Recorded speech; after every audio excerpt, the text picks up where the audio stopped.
Mandaré por un coche, le dijo Bedoya. Gracias, no es necesario. Después de 10 o 15 minutos de atravesar palabras sin importancia sobre los vaídos y desvanecimientos, don Pedro salió del juzgado y se dirigió sin perder ni un minuto a la casa de doña Dominga de Arratia, la que, según tenía de costumbre, había salido a sus negocios y visitas y no volvía hasta las 6 de la tarde, pues había dado en almorzar y comer a la francesa. Un siglo pareció a don Pedro Martín y se le puso en la cabeza que tal vez en esos momentos había sido interrogada por algún agente secreto de Bedoya y que el domicilio de Casilda se había ya descubierto. Se resolvió a esperar interrumpiendo su método y entrada a Dominga. Cumplimientos aparte, le dijo don Pedro, sin hacer caso de las palabras afectuosas de la dama y de sus disculpas por haber llegado tan tarde a su casa.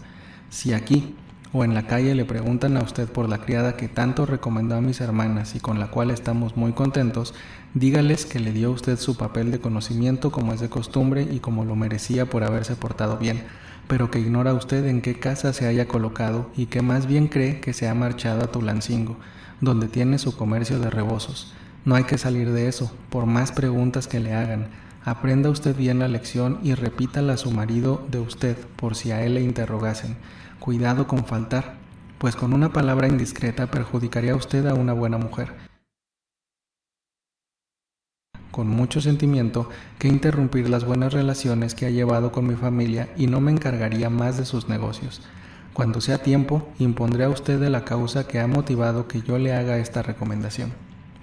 Doña Dominga de Arratia, que, además del sincero cariño que tenía por el licenciado, lo respetaba por su edad y su saber, le prometió que cumpliría como si se lo hubiese mandado su confesor, y lo mismo haría su marido. Don Pedro Martín se retiró y entró un tanto contento en su casa, donde sus hermanas lo esperaban con impaciencia. En la noche, a la hora del paseo acostumbrado en su biblioteca, fue cuando tuvo el viejo abogado tiempo de reflexionar en la situación comprometida y horrible en que lo había colocado repentinamente y en muy pocos días la casualidad, el destino o la providencia. La conversación que escuchó en el comedor le había probado que los supuestos reos que estaban condenados a prisión o a la muerte eran perfectamente inocentes, y un hombre como él, religioso y de conciencia, una vez que por obra de la providencia había sabido la verdad, no podía permitir la muerte, la deshonra y el martirio de esos desgraciados. Pero ¿cómo hacerlo? Era necesario que compareciesen ante la justicia Casilda y Juan, a quienes él había protegido y se guardaban en su casa. Juan y Casilda podían vindicarse. Él mismo les proporcionaría un defensor hábil y no probándoles nada. Pronto tendrían que ir a la cárcel y él hacía el papel de denunciante de los que él mismo había amparado y tenía la certeza de que eran tanto o más inocentes que los vecinos. Suponiendo que se les resolviese a presentar a sus prodigios, ¿qué diría el público? ¿Qué comentarios no se harían?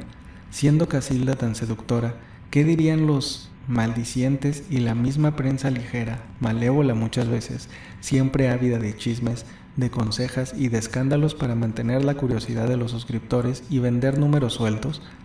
Peor aún en el caso que se resolviera dar este paso, ¿qué fuerza tendría el testimonio de un muchacho tachado, según informes y testigos, de malísimas costumbres y de una mujer a quien casi habían visto robarse en compañía del querido la fruta de las huertas de San Ángel?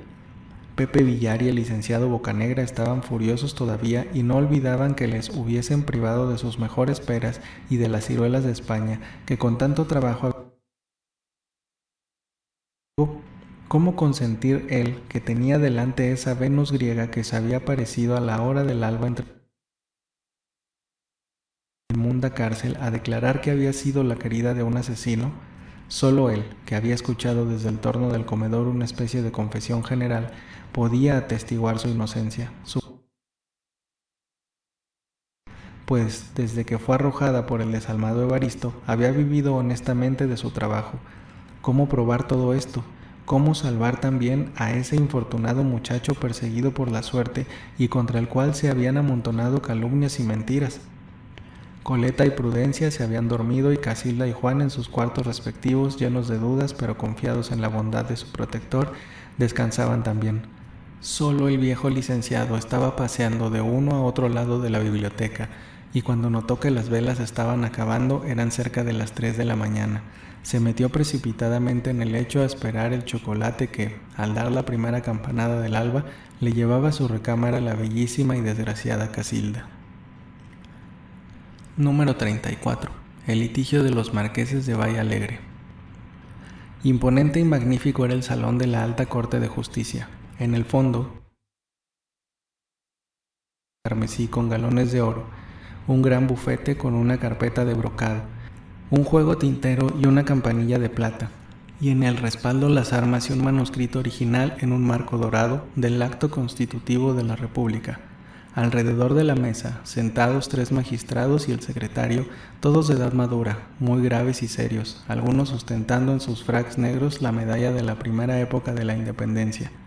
El tablado, de más de 1 metro de altura, separaba a los magistrados del público con un tosco barandal de caoba de estilo romano. Una escalerilla con alfombras de terciopelo proporcionaba el acceso a esta especie de trono. El resto del salón, artesonado de cuadros de verde y oro, estaban ocupado con bancos y sillones destinados al público. En las paredes, divididas en tableros separados por molduras talladas también de oro y verde, estaban pintadas al fresco, del tamaño natural, la justicia, la fe, la caridad y la fortaleza. Cuando don Pedro Martín de Olañeta entró vestido correctamente de negro, con pasos majestuosos, erguido, satisfecho de sí mismo, inclinando la cabeza acompasadamente para saludar, hubo un murmullo en el público, pues el salón estaba lleno. Subió la escalinata, se inclinó ante el tribunal y tomó asiento en uno de los sillones colocados a la derecha. A los 10 minutos otro murmullo semejante al de un enjambre que se levanta de la copa de un arbusto de borraja indicó la llegada de otro célebre abogado, don Juan Rodríguez de San Gabriel, vestido también con igual corrección, pero con menos elegancia, pues su frac le iba muy holgado y los pantalones formaban un torso visible al caer sobre sus botas de charol. Mucho más afable y comunicativo que don Pedro Martín, distribuyó algunas sonrisas, arrugó los ojos para cerciorarse si tropezaba al pasar con personas conocidas, saludó a unos, estrechó la mano a otros y subiendo con presteza los 6 escalones alfombrados, tomó apenas la cabeza ante su compañero, el que desvió la suya a otro lado para no corresponder a un saludo que casi era un insulto. Se trataba en esta ocasión del famoso pleito entre los marqueses de Valle Alegre y el juzgado de capellanías. Como tal establecimiento acabó con las leyes de reforma y la desmortización eclesiástica, explicaremos en 2 o 3 renglones lo que era el juzgado de capellanías. Un banco que tenía un capital de 10 a 12 millones de pesos, que no emitía billetes, ni tenía cartera, ni cuentas corrientes, ni sucursales, ni nada de esas zarandajas a la moda que repentinamente dan un Judas reventó tan estrepitosamente. Los ricos aristócratas tenían allí caja abierta. 10, 20, 30 mil pesos era cosa fácil de conseguir con hipoteca de una hacienda y al crédito de 6 o 5% anual. Tras esos 30, otros 10 y otros 1000 más, y así hasta que pedían y se les daba más dinero que lo que valía la hacienda o haciendas afectas al pago. Una vez adquiridas esas sumas, se echaban a dormir y no volvían a pagar un solo peso de créditos, y cuando el cobrador les surgía mucho o eran amenazados con un juicio, con 500 o 1000 pesos componían el negocio y obtenían esperas. Coche a la puerta, criados de librea, buena mesa y a tragarse tiempo. Ese era su único pensamiento y su mayor habilidad. El juzgado se veía al cabo de años y años obligado a proceder y tenía si no 10, por lo menos 20 o 30 litigios de los cuales comían y bebían la mayor parte de los abogados de la capital. Los marqueses de Valle Alegre fueron mucho tiempo, como quien dice, los niños mimados de este banco agrícola eclesiástico. Era familia que se trataba rumbosamente. Temporadas cada uno en una u otra de sus haciendas, donde concurrían sus padres y amigos, y días había que se sentaban a la mesa 30 o 40 personas. En la Pascua de San Agustín de las Cuevas desplegaban el mayor lujo en vestidos y carruajes y no dejaban de perderse al juego sus 200 o 300 onzas de oro. Todos los días mesa abierta en su palacio, y cuando había ópera italiana, 2 palcos en el teatro. Y por no alargar el cuento no mencionamos 6 u 8 mulas y otros tantos caballos para el servicio de los carruajes. Esta buena vida duró hasta que el juzgado de capellanías, en vez de prestarles más dinero, les reclamó con urgencia el pago y concluyó por demandarlos en juicio y promover el embargo y venta de las fincas hipotecadas. La familia se componía del jefe, que era el mayorazgo.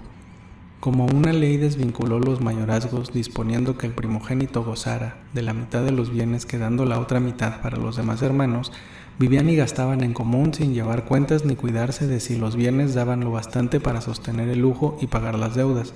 Pero desde el momento en que se entabló el litigio, entró la discordia en la familia. Se trató de exigir cuentas al hermano mayor, se hicieron economías y se dedicó la familia toda, según su posibilidad y esfera de acción, a defender las haciendas, a embarazar de mil maneras el curso del litigio y aprovechar las oportunidades para vender ganados y esquilmos.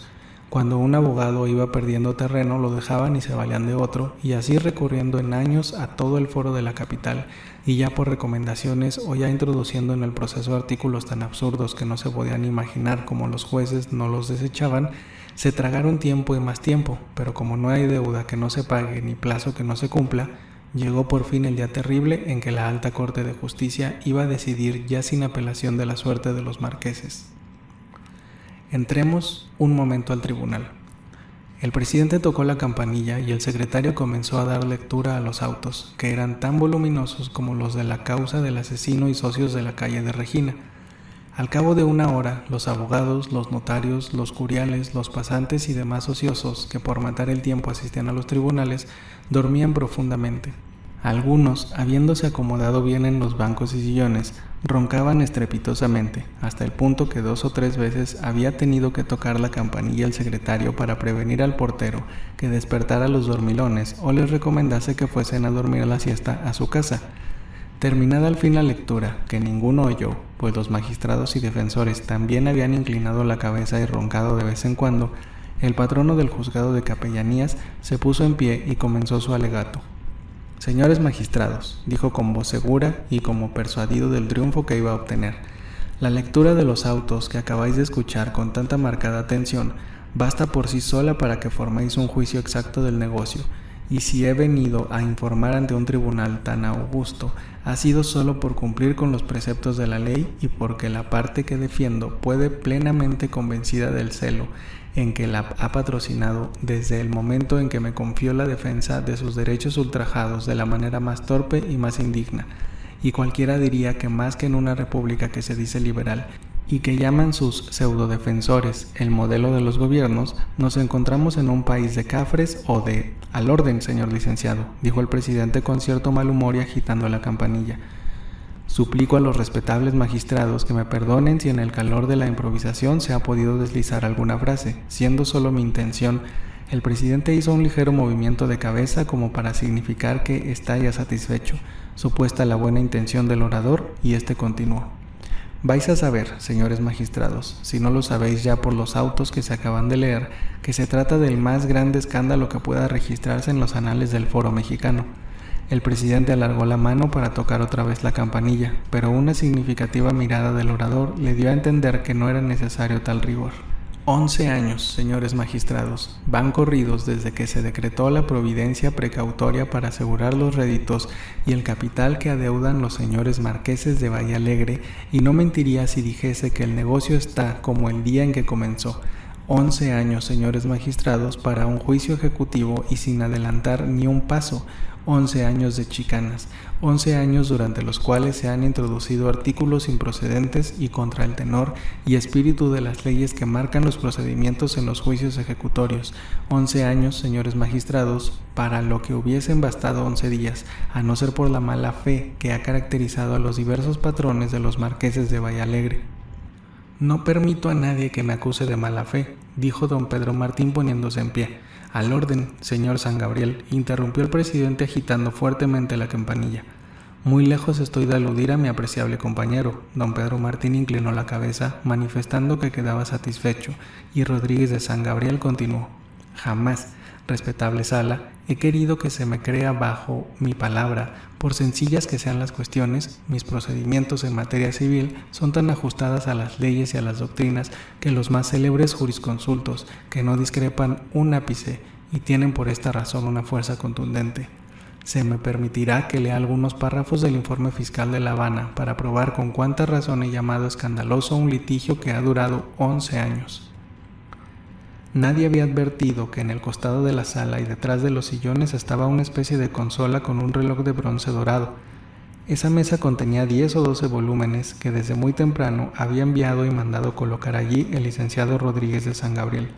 Tomó el volumen titulado Informe Fiscal y comenzó a leer. A la media hora el público y los magistrados dormían otra vez, y en esta vez, aunque roncaron, no se agitó la campanilla del presidente. Rodríguez de San Gabriel se aprovechó de esta calma y de este silencio para leer capítulos enteros de los diversos libros que allí tenía. Por fin acabó con una elocuente peroración un tanto picante y no poco ofensiva aún para los mismos magistrados.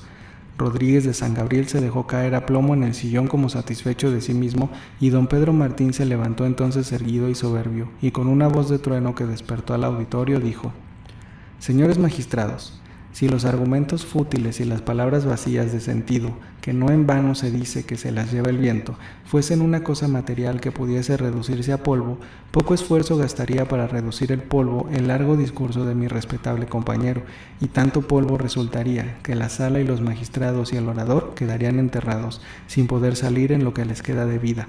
Qué audacia, qué aplomo para citar autores y leer doctrinas que son precisamente contradictorias a la parte que defiende, y que vienen como de molde para apoyar y sostener la causa de los marqueses de Valle Alegre. Suplico al señor secretario que lea el párrafo cuarto de la página 229 del informe fiscal». El secretario tomó el libro, que con alguna repugnancia: «Es práctica utilísima y provechosa en esta isla, Habana, que cuando los bienes del deudor excedan, y con mucho para cubrir las hipotecas, se cita una junta para provocar un avenamiento, aun cuando el negocio se halle en última instancia». Ese párrafo, señores magistrados, lo pasó por alto mi respetable compañero, y dio lectura a los que no son aplicables a este negocio, desentendiéndose del que acaban de oír los magistrados. Se ha pensado en citar una junta, se ha procurado averiguar siquiera si los marqueses pueden exhibir una cantidad respetable que casi cubrirá los réditos vencidos. Nada de esto, señores magistrados. Lo que se ha tratado es de humillar, de ofender a una noble y antigua familia a la que debe a la patria señalados servicios. Don Pedro Martín siguió por este estilo defendiendo con energía la mala causa de los marqueses, pero en medio de su discurso vinieron repentinamente a su imaginación Casilda y Juan. Pensó que tal vez en ese mismo momento, habiendo sido descubiertos, el juez mismo se había presentado en su casa para apoderarse de ellos y encerrados en la prisión. Se turbó, repitió argumentos, perdió el hilo de su discurso y acabó, en fin, de mala manera, de modo que los mismos magistrados y el público que lo conocía como orador elocuente quedaron disgustados. Rodríguez de San Gabriel se despidió de él con más afabilidad, pero con una sonrisa burlona, como quien dice: «Está tu pleito perdido, has quedado mal». Harto lo conoció don Pedro Martín. El salón quedó casi solo cuando comenzó a decaer en su peroración, y únicamente los dependientes de los marqueses lo esperaban en la puerta para hacerle algunos elogios y darle un mediecito de oro. Cuando ya bien tarde regresó a su casa, todo estaba en orden. Las hermanas, bostezando de hambre, lo esperaban para comer, Casilda con la recamarera, platicando en la cocina de la cartesía de la fruta y del recaudo, y Juan muy aplicado escribiendo y leyendo la gramática castellana en la biblioteca. Número 35. Malos pensamientos y dificultades.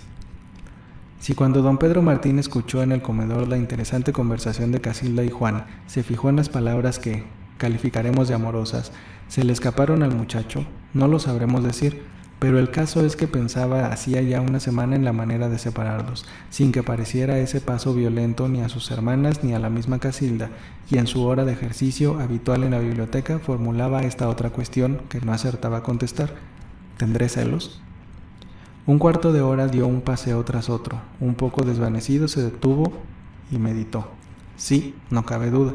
Los síntomas son muy marcados y no puedo equivocarme. Un poco de odio al muchacho, arrepentimiento de haberlo admitido en mi casa. Deseo vehemente de mirar a Casilda y decirle algo, cualquier cosa, aunque fuese una tontería. Deseo de que me responda también algo y que se ría, porque no sé qué emoción me causa verla esa lengua tan colorada y tan fina saliendo entre las dos hileras de dientes tan parejos. Qué ganas me han dado de tentárselos para cerciorarme de que no son postizos. Además, tengo cierto embarazo delante de mis hermanas cuando hablo de Casilda y siento que me pongo colorado. No faltaba más. ¿Y qué tengo yo que guardar consideración a mis hermanas? Ni qué demonio ni mando tienen sobre mí. 2 solteronas viejas que por nada tienen que apurarse, pues yo les doy lo que necesitan, y más todavía de lo que necesitan para sus limosnas y sus antojos. Sí, soy dueño de mi voluntad, señor de mi casa, y si mis hermanas se molestan o se atreven a decirme la menor cosa que me ofenda, se mudarán de aquí y me quedaré solo con Casilda. Don Pedro Martín, después de este monólogo, continuó su paseo por la biblioteca, pero rápidamente, a grandes pasos, como si le hubieran dado cuerda y con una visible agitación, detúvose por fin delante de 10 o 12 volúmenes en pergamino que en desorden estaban en su bufet, y como dirigiéndose a ellos y consultándoles decía: ¿no es verdad que no son celos? ¿Celos yo de una mujercita de la calle, de una cualquiera, de una fregonera? Imposible. No, no, será otro sentimiento cualquiera, pero celos no. Y aunque así fuera, vive Dios, continuó dando una fuerte palmada en uno de los pergaminos, que a un hombre educado como yo, con vosotros, que ha pasado las noches enteras leyendo las sabias máximas que contienen vuestras amarillas hojas, no se ha de dejar dominar por un sentimiento pasajero, sí, muy pasajero, y si no lo es, Pedro Martín de Olañeta, asesor a 2 cargos de la República, no se dejará vencer por ruines pasiones. Si lo que tengo, en efecto, son celos, los dominaré, y si lo que tengo es amor, lo dominaré también e iré a la sepultura honrado y limpio como hasta aquí.